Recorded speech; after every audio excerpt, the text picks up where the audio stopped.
Alhamdulillahi ala ihsani wa syukru lahu ala taufiqihi wa amtinani wa asyhadu an la ilaha illallah wahdahu la syarika lahu ta'ziman li sya'nihi wa asyhadu anna Muhammadan abduhu wa rasuluhu da'ila ridwani. Allahumma shalli alaihi wa ala alihi wa ashabihi wa ikhwani. Hadirin dan hadirat yang dirahmati oleh Allah Subhanahu wa taala, pada kesempatan hari ini kita akan membahas tentang Nabi Isa alaihissalam, suatu sosok yang merupakan sosok kontroversial di antara umat manusia yang ada di alam semesta ini, antara umat Islam dengan umat Nasara dan umat Yahudi. Orang-orang Islam menganggap Nabi Isa alaihissalam adalah seorang nabi yang mulia, bukan Tuhan, bukan pula anak Tuhan. Adapun orang-orang Yahudi menganggap Nabi Isa adalah anak zina dan mereka mengaku telah membunuh Nabi Isa dengan menyalib Nabi Isa. Adapun orang-orang Nasara menganggap Isa adalah anak Tuhan atau dia adalah Tuhan sendiri. Ini tentunya yang benar adalah apa yang diyakini oleh orang-orang Islam, ya, sebagaimana dituturkan oleh Allah dalam Al-Qur'anul Karim. Kita akan membacakan kisah Nabi Isa alaihissalam. Yang pertama dari surat Maryam mulai ayat 33 dan seterusnya. Allah berfirman, Inna Allah astafa Adam wa Nuhan wa ala Ibrahim wa ala Imrana alal alamin. Sungguhnya Allah telah memilih Adam dan Nuh dan keluarga Ibrahim dan keluarga Imran di atas alam semesta. Di sini Allah menyebutkan bagaimana Allah memuliakan keluarga Ibrahim dan juga keluarga Imran. Karena keluarga Imran ini adalah keluarga yang sangat mulia. Imran adalah salah seorang alim ulama, ya, di kalangan Bani Israel, dan dia adalah pemimpin para ulama yang mengurus Baitul Maqdis, mengurus Al-Masjid Al-Aqsa, mengurus Al-Masjid Al-Aqsa. Dan dia memiliki seorang istri, ya, yang disebutkan oleh ahli sejarah tadinya adalah seorang wanita yang mandul. Namun akhirnya dia berdoa kepada Allah Subhanahu wa taala, bernazar ingin punya anak, ya. Kalau dia punya anak, ingin agar anaknya benar-benar berkhidmah kepada Masjidil Aqsa. Allah Subhanahu wa taala berfirman, "Idz qalat imra'atu Imrana rabbi inni nadartu laka ma fi batni muharraran fataqabbal minni innaka antas samiul alim." Dia berdoa, ya Allah, anugerahkanlah kepada aku bernazar, ya, kalau aku punya anak maka dia akan menjadi seorang anak yang berkhidmah kepada engkau, yaitu berkhidmah kepada Masjid Aqsa, maka terimalah nadarku ini. Sungguhnya engkau maha mendengar lagi maha mengetahui. Dan dia tidak tahu isi perutnya laki atau perempuan. Dan dia sudah bernazar bahwasanya anaknya kalau laki-laki akan menjadi pengurus Masjid Aqsa. Allah berfirman, "Falamma wada'atha qalat rabbi inni wada'tuha untha." Tatkala dia melahirkan, ternyata anak yang dilahirkan bukan laki-laki, tapi perempuan, yaitu Maryam, ibunya Nabi Isa alaihissalam.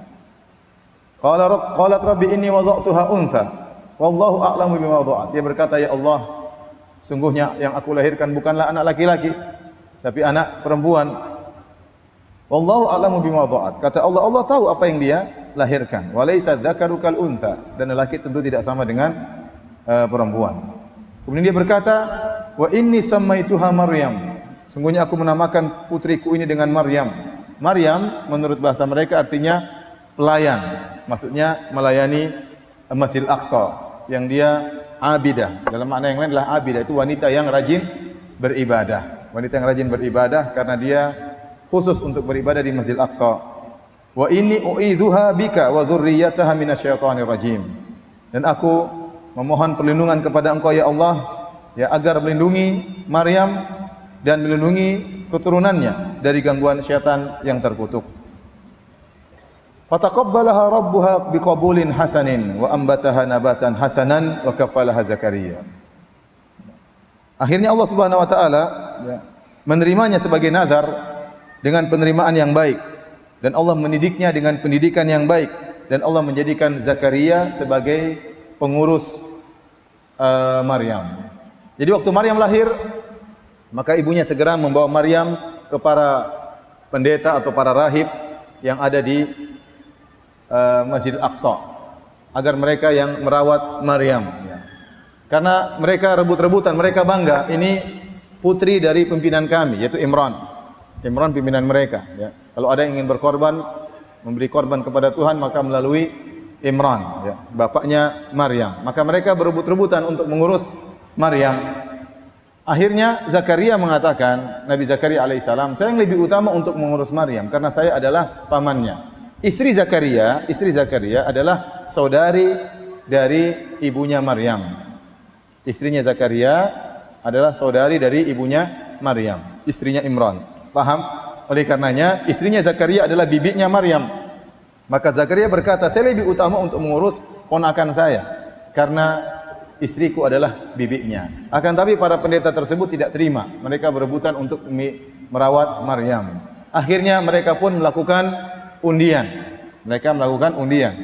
Ya, dan mereka ada bersengketa untuk rebutan siapa yang harus merawat Maryam. Ternyata undian keluar nama Zakaria. Yang Allah sebutkan dalam Al-Qur'an, "Dzalika min amba'il ghaibi nuhihi ilaik." Wa ma kunta ladaihim idh yulquna aqlamahum ayyuhum yaqulu Maryam wa ma kunta ladaihim idh yahtasimun. Kata Allah, inilah kabar gaib yang aku ceritakan kepada engkau wahai Muhammad. Kau tidak hadir di sisi mereka tatkala mereka sedang mengundi dan kau tidak hadir tatkala mereka sedang bersengketa. Tapi Nabi Muhammad bisa menceritakan kisah ini padahal beliau tidak hadir karena wahyu dari siapa? Dari Allah Subhanahu wa taala. Akhirnya Maryam dirawat oleh Zakaria, oleh pamannya, ya, oleh pamannya atau suami bibinya. Kemudian ya mulailah Maryam tumbuh dan berkembang sampai akhirnya dia menjadi seorang wanita yang dewasa.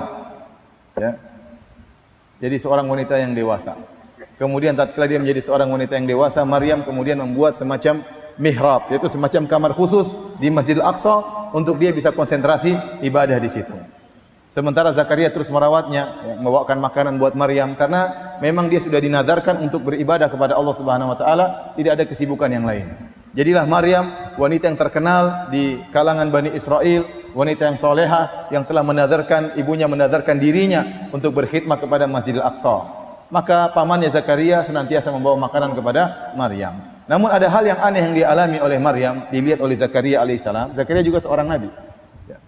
Dan kebetulan Zakaria tidak punya anak. Ya, dia tidak punya anak. Dia udah tua, istrinya juga mandul. Makanya dia senang untuk merawat ponakannya. Ya, tidak ada anak, maka dia senang untuk merawat Maryam. Suatu hari kata Allah Subhanahu wa taala, "Kullama dakhala 'alaiha Zakaria al-mihrab, wajada 'indaha rizqa." Setiap kali Zakaria masuk di kamarnya Maryam, dia mendapati ada makanan, ada rizki di situ. Dia heran. Siapa yang ngantarin makanan ini kepada Maryam? Qala ya Maryam anna laki hadha. Maka Zakaria bertanya, wahai Maryam, dari mana kau dapatkan rizki ini? Qalat huwa min indillah.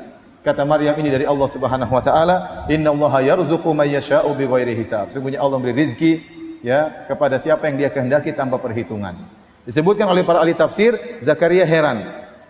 Dua hal yang aneh. Pertama, kok tiba-tiba ada makanan ini di kamar Maryam? Tidak ada yang mengantar karena dia yang bertanggung jawab untuk merawat Maryam. Siapa yang mengantar makanan?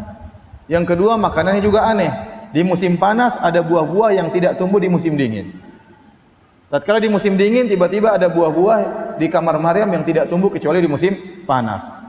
Maka aneh bagi Zakaria, maka dia bertanya, "Anna laki hadza?" Dari mana kau dapat makanan seperti ini? Maka kemudian Maryam mengatakan, dari Allah Subhanahu wa taala. Disitulah kemudian Allah berfirman, "Hunalika da'a Zakaria rabbah." Maka tatkala itu Zakaria pun berdoa kepada Allah Subhanahu wa taala, qala rabbi habli min ladunka dzurriyyatan thayyibah. Ya Allah, anugerahkanlah kepadaku keturunan yang baik, innaka antas sami'ud du'a. Sungguhnya Engkau Maha mendengar dan mengabulkan doa.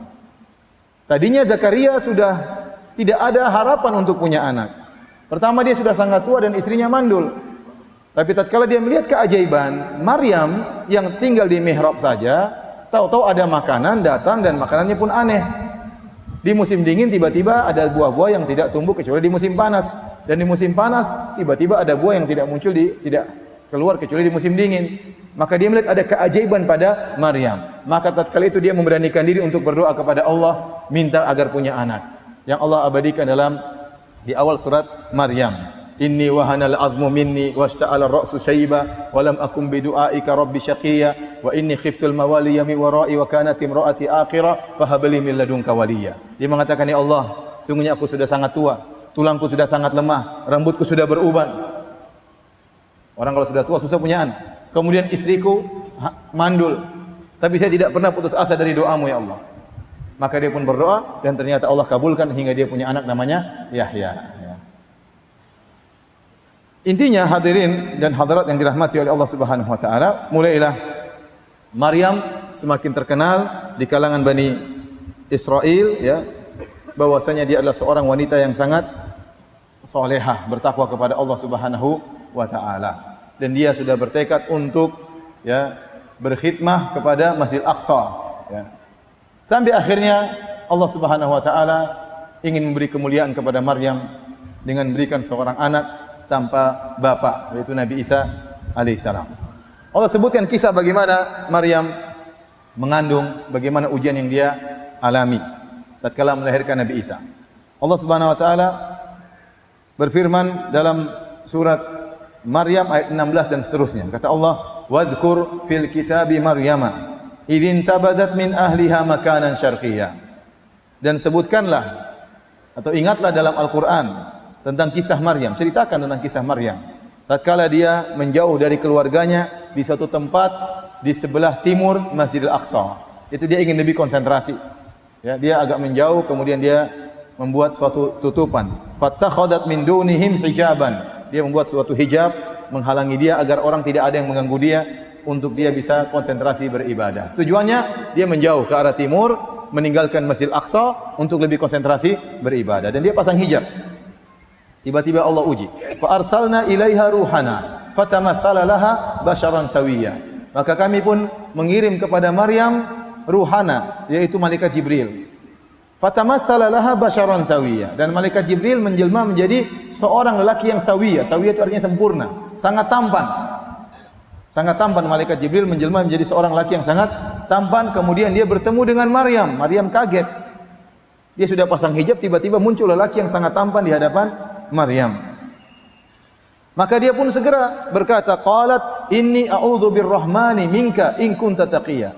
Maka segera dia berlindung kepada Allah. Dia seorang wanita digoda dengan lelaki yang tampan seperti ini, tempat yang jauh tidak ada yang lihat. Ini godaan berat bagi Maryam. Apalagi laki tersebut sangat tampan karena dia adalah malaikat Jibril. Maka langsung dia berkata, a'udzu birrahmani minka. Aku berlindung kepada Allah dari engkau, dari godaan. Dia menyangka lelaki ini ingin melakukan keburukan. Dia menyangka lelaki ini ingin menzinahinya, ternyata ingin merayunya, ternyata itu malaikat Jibril.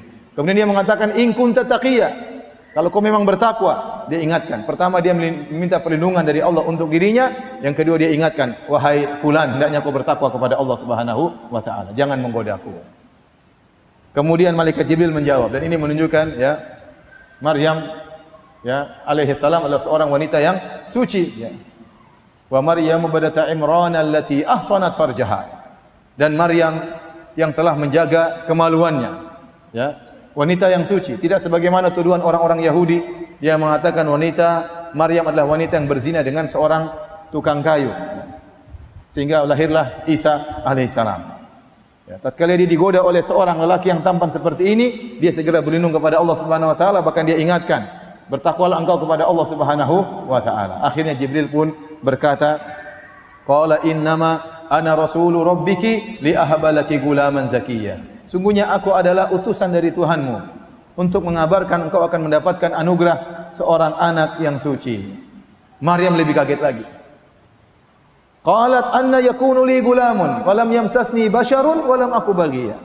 Bagaimana aku bisa punya anak sementara aku tidak pernah disentuh oleh lelaki sama sekali, dan aku bukanlah wanita pezina.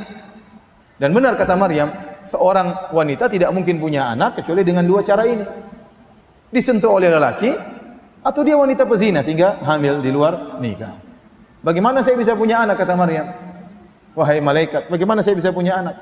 Tidak ada laki yang pernah menyentuhku. Walam yamsasni bashar. Dan ini kalimat yang indah dalam Al-Quran. Aku tidak pernah disentuh oleh seorang laki pun. Walam aku bagiya, dan aku bukan seorang wanita pezina. Apa kata malaikat Jibril? Qala kadzaliki qala rabbuki huwa alayya hayyin.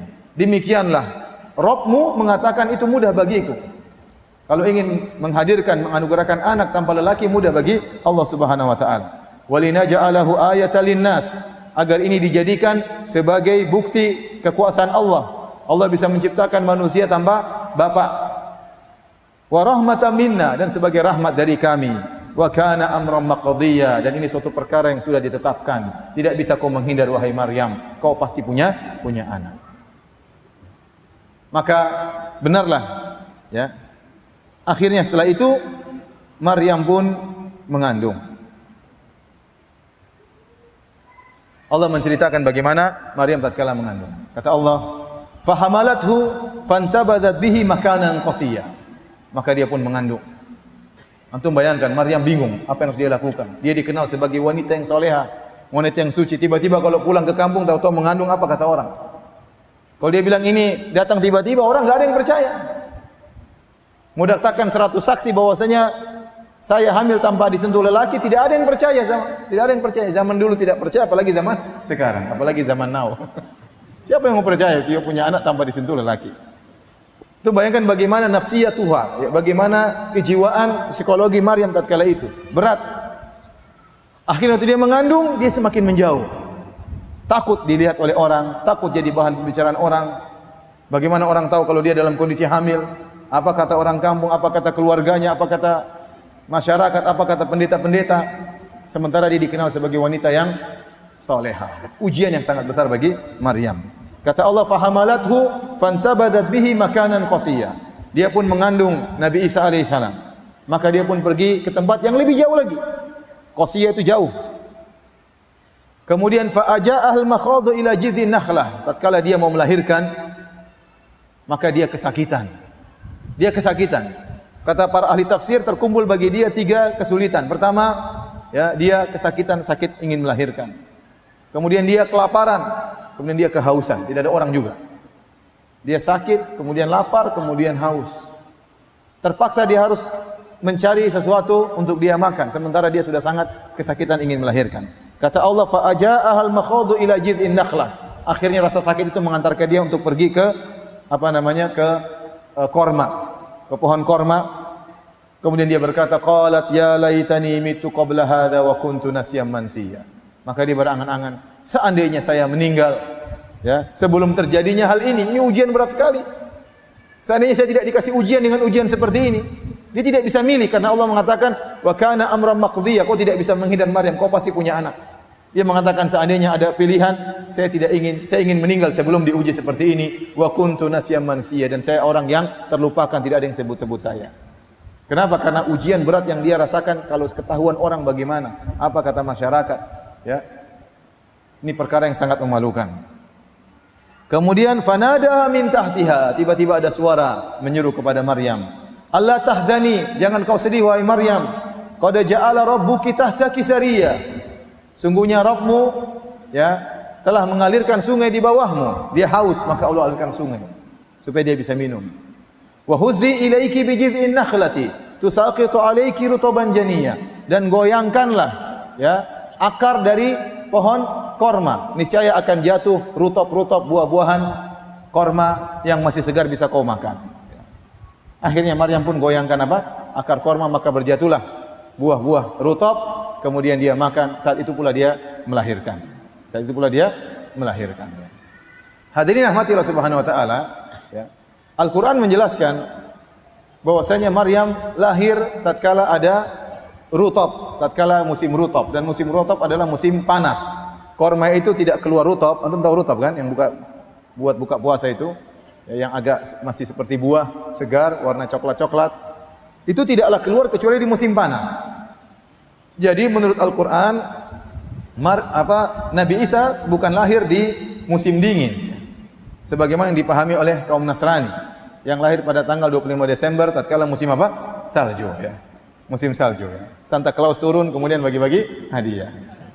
Saya kemarin saya jalan sama teman ikhwan jenggot panjang di Malaysia, kita kita duduk, tahu-tahu ada orang barat, orang kafir, orang Nasrani. Dia lihat teman saya jenggotan, dia ketawa-ketawa. Kenapa ketawa? Kayak Santa Claus katanya. Saya lupa ternyata Santa Claus jenggotan. Ternyata Santa Claus jenggotan. Dan itu juga yang disebutkan dalam Injil. Dalam Injil Lukas 2 ayat 6 sampai ayat 11. Injil menceritakan tentang bagaimana proses kelahiran Nabi Isa. Ya. Kata dalam Injil Lukas, ketika mereka di situ, tibalah waktunya bagi Maria untuk bersalin, untuk melahirkan. Dan ia melahirkan seorang anak laki-laki, anak yang sulung. Lalu dibungkusnya dengan lampin dan dibaringkan di dalam palungan, karena tidak ada tempat bagi mereka di rumah penginapan. Di daerah itu, perhatikan di sini, di daerah itu ada gembala-gembala yang tinggal di padang menjaga kawanan ternak mereka pada waktu malam. Jadi pada waktu Maria atau Maryam melahirkan Isa atau Yesus versi mereka, ya, ternyata di kondisi di mana gembala-gembala sedang menjaga gembalaan mereka di waktu malam keluar di padang. Dan ini tidak mungkin musim dingin kata para ulama. Karena kalau musim dingin, kambing-kambing itu dimasukkan dalam kandang. Masa musim dingin dikeluarkan di padang, kedinginan, ada salju turun. Jadi menunjukkan bahwasanya kambing-kambing dikeluarkan di padang atau di rumputan itu musim panas, apalagi di malam hari. Itu berarti musim panas. Jadi yang benar, Nabi Isa lahir di musim panas, bukan di musim dingin.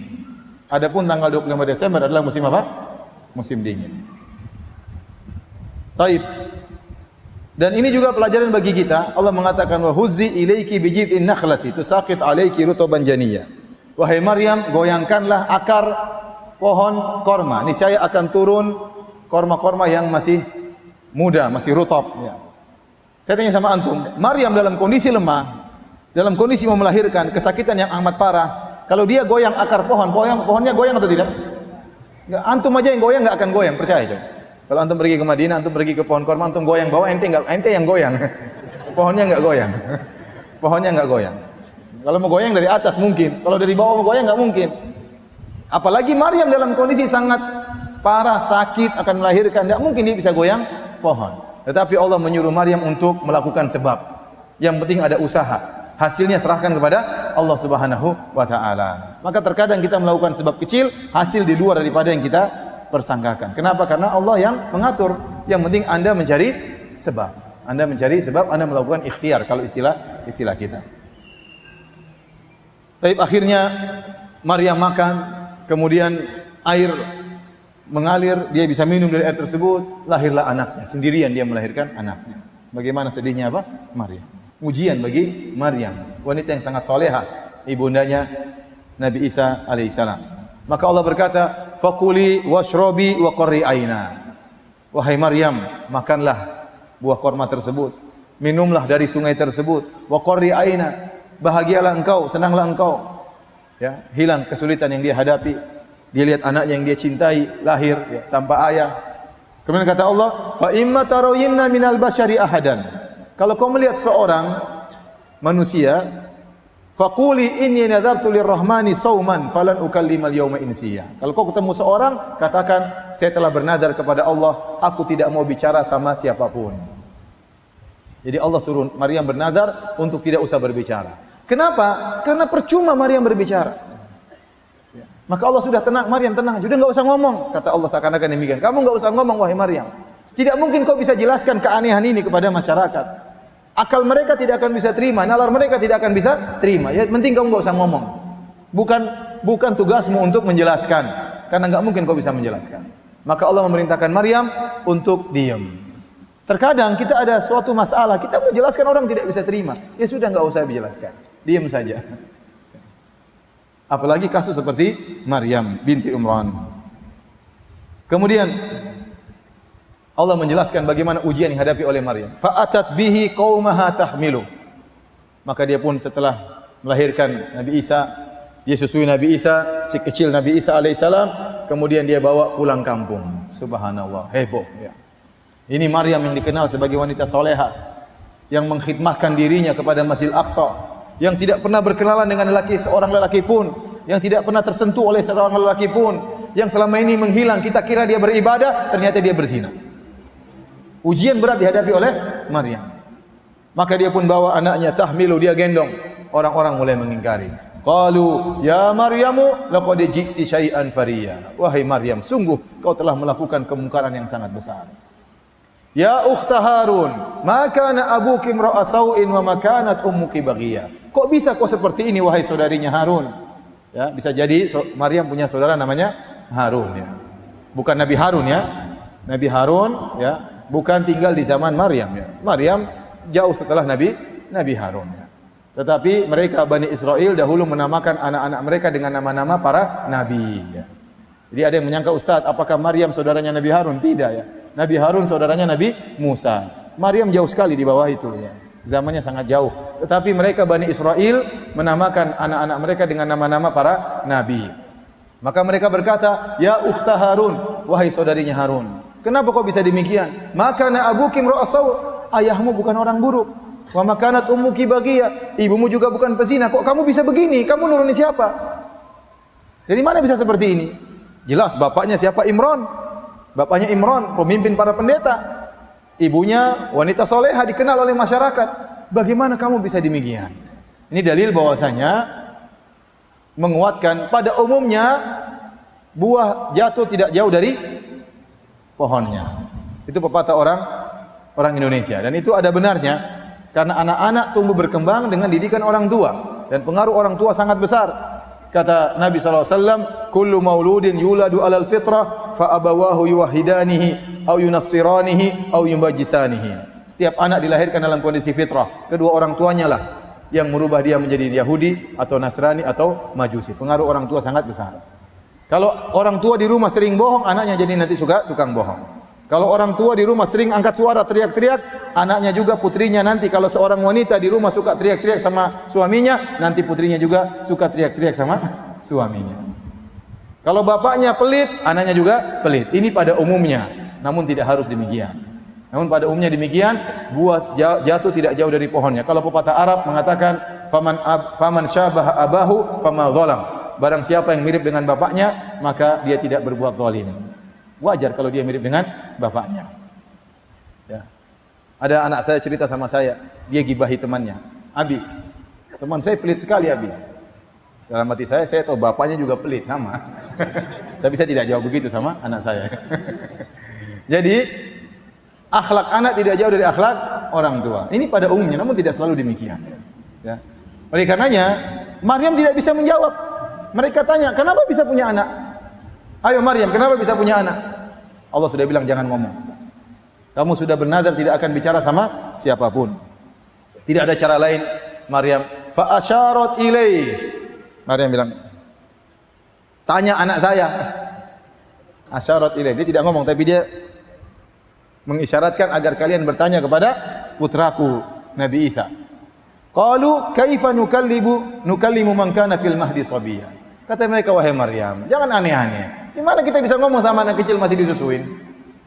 Jadi Maryam sudah aneh, sekarang jadi kayak begini, suruh ngomong sama anak kecil. Bayangkan ya, kalau kita mungkin stres kayak begini, Maryam yang Allah uji dia, Allah tahu dia mampu untuk menghadapi ujian. Saking beratnya ujian sampai-sampai tadi kita sebutkan dia berangan-angan sudah meninggal sebelum datang ujian ini. Karena dia khawatir tidak bisa menghadapi ujian yang berat, perkataan manusia, omongan manusia tentang harga dirinya. Akhirnya mereka berkata, bagaimana kami bisa ngomong sama anak yang masih engkau susui, masih kau gendong? Tiba-tiba Nabi Isa berkata, ngomong Nabi Isa, qala inni abdullah, sungguhnya aku ini adalah hamba Allah. Ataniyal kitaba wa ja'alani nabiyya. Allah telah berikan kepadaku Injil dan Allah akan menjadikan aku seorang nabi. Wa ja'alani mubarakan aina ma kuntu, dan Allah menjadikan aku berkah dimanapun aku berada, yaitu aku akan mengajarkan ilmu dimanapun aku berada. Nabi Isa adalah seorang guru, di mana saja dia mengajarkan ilmu kepada murid-muridnya. Dimanapun dia berada dia berkah. Wa awsani bis salati waz zakati madumtu hayya, dan Allah telah mewasiatkan kepada aku, memerintahkan aku untuk salat dan untuk bayar zakat selama aku masih hidup. Wa barram bi walidati, dan Allah telah memerintahkan aku untuk berbakti kepada ibundaku ini. Walam yaj'alni jabbaran syaqiyya, dan Allah tidak menjadikan aku seorang yang sombong, ya, orang yang angkuh dan orang yang sengsara. Wassalamu alayya yauma wulidtu wa yauma amutu wa yauma ub'atsu hayya, dan keselamatan akan aku rasakan tatkala aku lahir, tatkala aku meninggal, dan tatkala aku dibangkitkan. Benar, Nabi Isa mendapat keselamatan tatkala dia lahir. Dia tidak diganggu. Jadi semua anak diganggu setan sehingga menangis, Nabi Isa lahir dalam kondisi tidak menangis. Karena ibunya, istrinya Imran, neneknya Nabi Isa pernah berdoa, inni u'idzuha bika wa dzurriyyataha minasyaitonir rajim. Ya Allah, aku minta perlindungan kepada Engkau agar setan tidak mengganggu putriku Imran dan agar tidak mengganggu keturunannya. Itu Nabi Isa alaihissalam. Baik.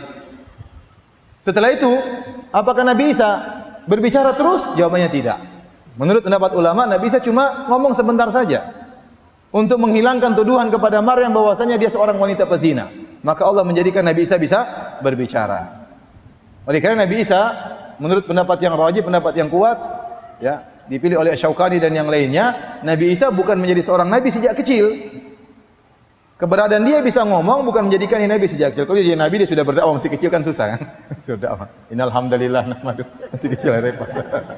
Enggak. Jadi dia bisa ngomong itu hanya untuk menghilangkan tuduhan. Setelah itu dia kembali normal sebagai anak yang biasa sampai akhirnya tumbuh dan berkembang menjadi orang dewasa, baru dia diangkat menjadi seorang nabi. Makanya dia mengatakan wa ja'alani nabiyyan, aku dijadikan nabi. Atani alkitab, aku diberikan Injil, padahal belum ada Injilnya. Maksudnya dia mengatakan, wahai kaumku, aku akan diangkat menjadi nabi. Aku akan diberikan Injil oleh Allah Subhanahu wa taala. Aku akan dijadikan berkah oleh Allah sehingga mengajari masyarakat dimanapun aku berada. Dan ini antara mukjizat Nabi Isa yang kata para ulama tidak terdapat dalam Injil. Saya belum cek, tapi saya baca tadi pernyataan ulama di antara Ibnu Qayyim rahimahullahu taala, Nabi Isa berbicara sejak kecil itu tidak terdapat dalam Injil. Ini menunjukkan bagaimana Quran memuliakan Nabi Isa lebih daripada Injil. Lebih daripada Injil. Kemudian Allah sering berkata dalam Al-Quran, Ya Isa bin Maryam, Ya Isa bin Maryam, wahai Isa putri Maryam, wahai Isa putra Maryam, wahai Isa putra Maryam. Tapi kalau antum dapati dalam Injil, Injil Lukas, Injil Yohanes atau Injil yang lainnya, antum mendapati mereka sebutkan silsilah nasab Nabi Isa. Disebutkan dalam buku Injil bahwasanya Nabi Isa itu lahir dari Maryam yang suaminya namanya Yusuf An-Najjar. Sehingga kalau disebut nasabnya Yesus bin Yusuf bin Hali. Ada Yesus bin Yusuf bin Yakub. Jadi disebutkan nasab Nabi Isa sampai kepada Nabi Daud. Islam tidak. Ya. Islam tidak bahwasanya Maryam lahir tanpa ayah, dan tidak ada hubungannya dengan Yusuf An-Najjar, tidak ada. Maryam tidak pernah dilamar oleh Yusuf, ya, An-Najjar, apalagi menikah dengan Yusuf, apalagi punya anak dari Yusuf, tidak ada. Aneh dalam Injil disebutin nasabnya Nabi Isa. Isa bin Yusuf bin Yakub bin sampai bin Daud.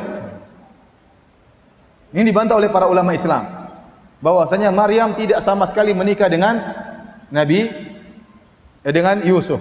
Dan lihat bagaimana Islam memuliakan Nabi Isa untuk menghilangkan tuduhan bahwasanya Maryam berzina dan menunjukkan kehebatan Nabi Isa bisa lahir tanpa ayah. Itu dalam Al-Quran.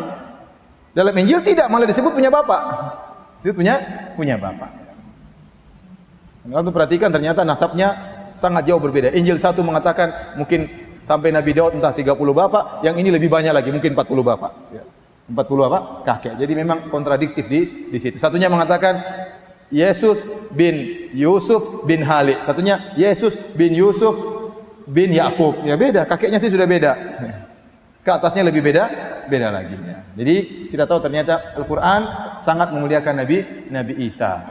Lebih daripada Injil memuliakan Nabi Isa alaihi salam. Kemudian di antara bantahan para ulama, aturan dari orang-orang Bani Israel, kita tahu bahwasanya Nabi Yakub punya 12 anak. Asbat, disebut dengan asbat. Sibet sampai 12. Nabi Yusuf dan saudara-saudaranya. Di antara ada Yahuda, di antara ada Lawi. Nah, Maryam ini berasal dari keturunan Nabi Harun alaihissalam sampai ke Lawi. Ya. Adapun Yusuf An-Najjar dari keturunan Nabi Daud alaihissalam. Dan dalam aturan Bani Israel tidak boleh satu sibet nikah dengan sibet yang lain. Jadi kalau Yusuf harus nikah dengan wanita dari keturunan dia itu, dari keturunan sibet ini. Jadi mereka ada 12 apa? 12 nenek moyang. 12 suku lah.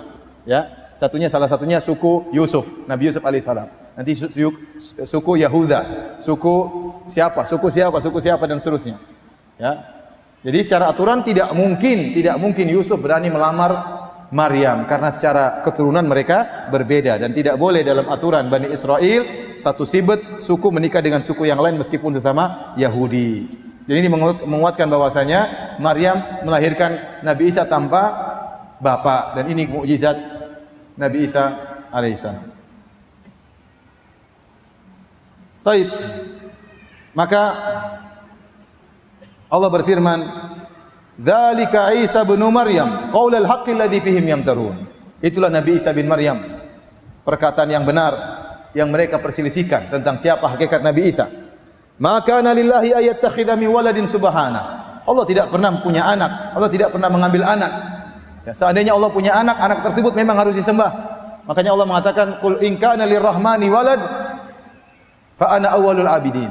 Katakanlah kalau Allah punya anak, aku yang pertama kali sembah anak tersebut. Ya. Karena anak mesti mirip dengan bapaknya.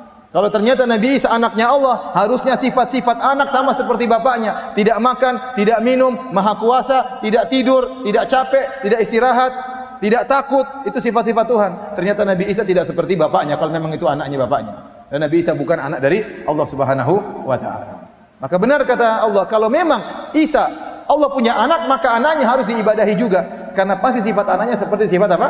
Bapaknya. Namun kita dapati ternyata Nabi Isa sifatnya jauh dari Allah Subhanahu wa taala. Berarti dia bukan anak Allah Subhanahu wa taala. Kata Allah, "Ma kana lillahi ayattakhidha min waladin subhanahu."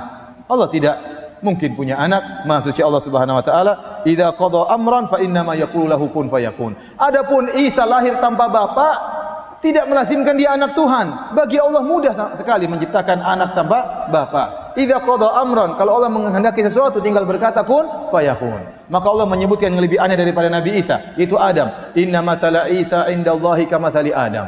Sungguhnya perumpamaan Isa sama seperti Adam, mudah bagi Allah. Khalaqahu min turab, Allah ciptakan Nabi Adam dari tanah, Allah tinggal bilang kun fayakun. Mudah bagi Allah untuk menciptakan Nabi Adam tanpa ayah, tanpa ibu, apalagi Nabi Isa cuma sekedar tanpa ayah. Mudah bagi Allah. Kalau Nabi Isa mau jadi Tuhan, Adam juga harusnya jadi Tuhan. Alaihissalam. Baik. Kemudian Allah berfirman, "Fakhtalafal ahzabu min bainihim." Maka timbullah hizb-hizb di antara Nasara, Yahudi tentang perkara Nabi Isa. Yahudi berkelompok-kelompok juga. Sebagian mereka mengatakan Nabi Isa adalah anak zina. Nasrani juga berkelompok-kelompok. Ada yang mengatakan Nabi Isa adalah anak Tuhan. Ada yang mengatakan Nabi Isa itulah Tuhan. Ada yang mengatakan Nabi Isa satu dari yang tiga. Tiga kelompok besar Nasrani sampai sekarang. Yang Allah sebutkan dalam Al-Quran. Ada yang mengatakan Nabi Isa adalah Tuhan itu sendiri.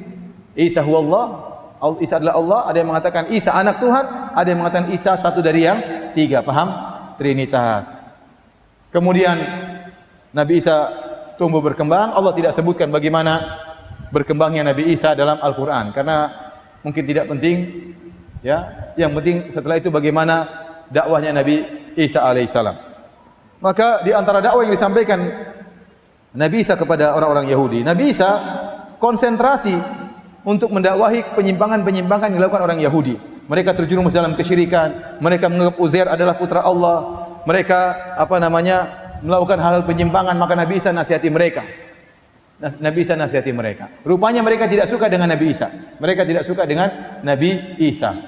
Kenapa? Karena Isa dari Maryam dan Maryam dari Lawiyah, dari Sibet Lawi, dari suku Lawi. Sementara orang-orang Yahudi menyatakan Nabi harus dari keturunan Daud. Mereka tidak terima Nabi Isa. Dan mereka yakin bahwasanya Nabi terakhir nanti akan muncul, akan menjadi hebat dan membawa kejayaan bagi orang-orang Yahudi. Ternyata Nabi Isa tidak demikian. Waktu dia berdakwah di zaman tersebut yang menguasai adalah Romawi. Di bawah kerajaan Romawi ada Yahudi, tengah-tengah itulah lahir Nabi Isa. Waktu Nabi Isa lahir, Nabi Isa ternyata tidak memprovokasi rakyat untuk memberontak terhadap kerajaan Romawi. Dia tidak berbicara tentang politik sama sekali. Dia bicara tentang tauhid, tentang akhlak, tentang perbaikan akhlak, sehingga orang Yahudi tidak suka. Ini Nabi model apa kayak begini? Kita mau Nabi yang memberontak kemudian menjadi menguasa, Yahudi menguasai dunia. Akhirnya mereka ingin membunuh siapa? Nabi Isa. Apalagi Nabi Isa merubah aturan-aturan agama mereka yang tadinya diharamkan dihalalkan oleh Nabi Isa. wa liuhilla lakum. Ya, untuk aku menghalalkan apa yang dahulunya pernah diharamkan bagi kalian orang Yahudi. Yahudi tidak terima. Pendeta-pendeta mereka kemudian hasad kepada Nabi Isa.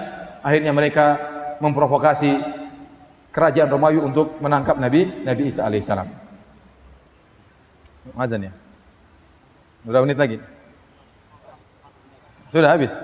Ya sudah, kita lanjutkan habis apa? Habis salat Isya insyaallah taala. Assalamualaikum warahmatullahi wabarakatuh.